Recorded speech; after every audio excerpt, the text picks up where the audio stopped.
Today, West Point stands as a premier leadership institution, commissioning nearly 1,000 cadets each year as second lieutenants in the U.S. Army, prepared to lead troops into battle.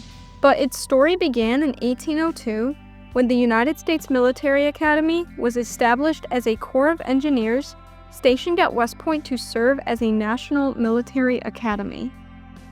Because the first cadets came from the Corps of Artillerists and Engineers, their uniforms naturally mirrored these branches. Cadets wore dark blue coats with scarlet facings, tight pantaloons, black boots, and cocked hats adorned with scarlet feather plumes, the same attire worn by artillerists and engineers in the Army at the time. Within the next decade, cadets were issued their own distinct uniforms. For fatigue duty, they wore a round hat, while the earlier 1802 cocked hat was retained for formal occasions and parades. The new coatees featured short tails for daily wear and long tails for full dress.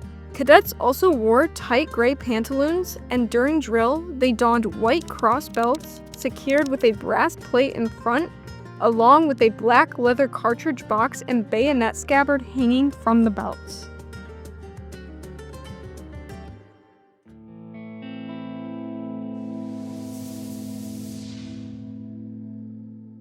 With the War of 1812 came a new beginning of West Point tradition, the gray uniform. With the current superintendent Alden Partridge admiring the valor of the gray uniformed soldiers of 1812, along with the country's desperation for cloth material, West Point began to issue gray uniforms to cadets. These full-dress uniforms, similar to the ones worn today, had 3 rows of buttons connected by double rows of black braid.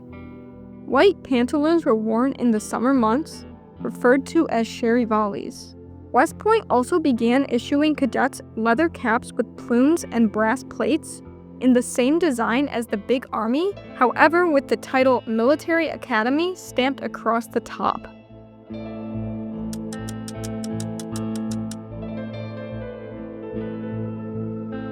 In 1818, the Corps of Cadets adopted its first official rank structure. Cadets were distinguished by chevrons, which remained in use until 1830, when the current insignia system was introduced, which is still worn by cadets today. Uniforms also saw significant changes during this period. In place of the old leather cap, cadets began wearing a bell-crowned leather cap in 1818, a style that remained in use until around 1839. Cadet officers adorned this cap with a single, tall ostrich feather, while officers and non-commissioned officers added decorative tassels. By 1819, fatigue jackets and trousers were issued for more demanding work details, and in 1825, cadets were given gray forage caps for this uniform.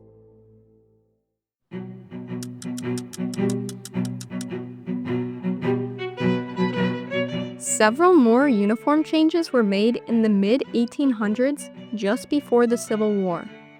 In 1828, cadets received their first overcoats, similar to today's version, but single-breasted and lined with a black satinette cape. This design was updated in 1851 to the double-breasted style that cadets wear today. In 1839, a new dress cap was introduced. It featured a black pompon, 8 inches tall, along with a crossed cannon insignia to reflect the regular artillery. However, the Corps of Engineers objected to this change, leading to the adoption of brass castle insignias instead, which remained standard until after the Civil War.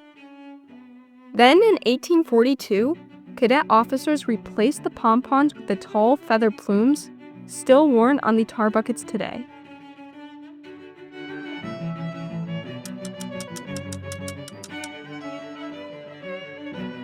With the rise of media in the 1850s, we gained more knowledge of how cadets dressed and looked. A year before, in 1849, a cadet riding jacket was adopted for cadets training in cavalry. A similar fatigue uniform with gray shell jackets and forage caps were worn in this period. In 1853, a new model dress cap was worn with a narrow sloping top, but keeping the same engineer and eagle insignia. To replace the high-standing stiff collar of the earlier parts of the century, cadets now wore a V-cut collar turned down.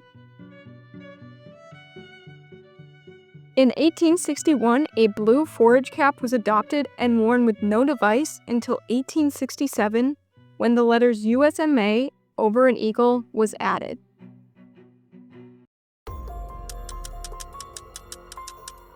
Between the Civil War and the outbreak of war with Spain in 1898, there were several additions to the cadet uniform.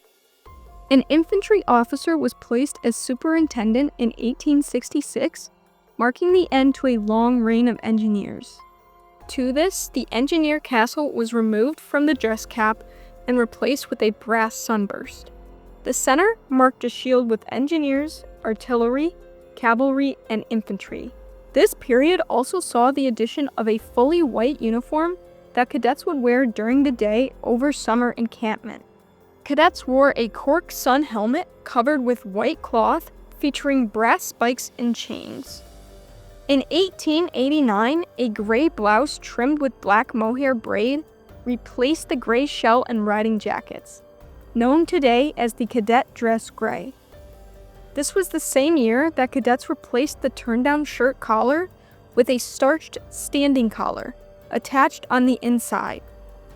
The end of this period marked three distinct uniforms: full dress, dress, and the all-white fatigues.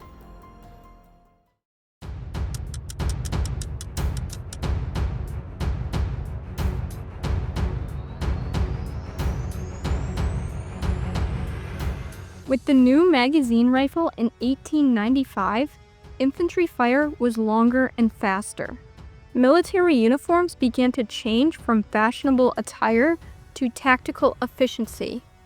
With the Spanish-American War forcing West Point to act, cadets were issued their first field service uniform in 1898 with a gray campaign hat, shirt, trousers, leggings, and field equipment.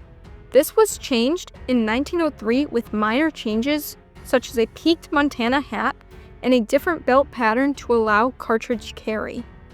The field service uniform changed constantly as new items were developed and tested across the Army. However, save for a couple years in World War I, the field service uniform remained gray. In the early 1900s, a full dress cap, dubbed the tar bucket, was adopted and here to stay. White cross belts were brought back, with cadet officers wearing a single shoulder belt for the sword and crimson sash.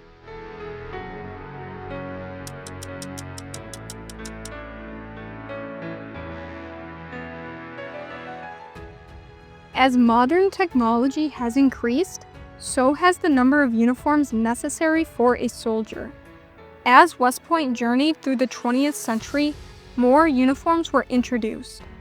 The first of these, in 1914, a new all-white uniform with a white cap, similar to the India white uniform today. Minor changes to the field service uniform continued to accumulate, and by the 1930s, a gray one-piece coverall was issued for fatigue, with a narrow black stripe down the side.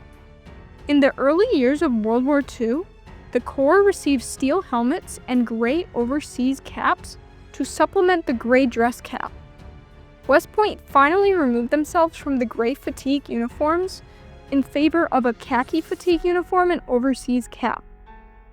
Another fatigue uniform introduced to the Corps were the green HBTs, similar to ones in the Big Army at the time.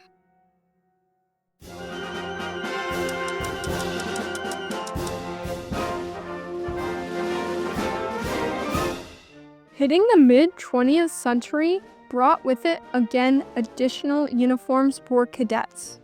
From this point forward, generally cadet fatigue uniforms were reminiscent of the current Army fatigue uniform.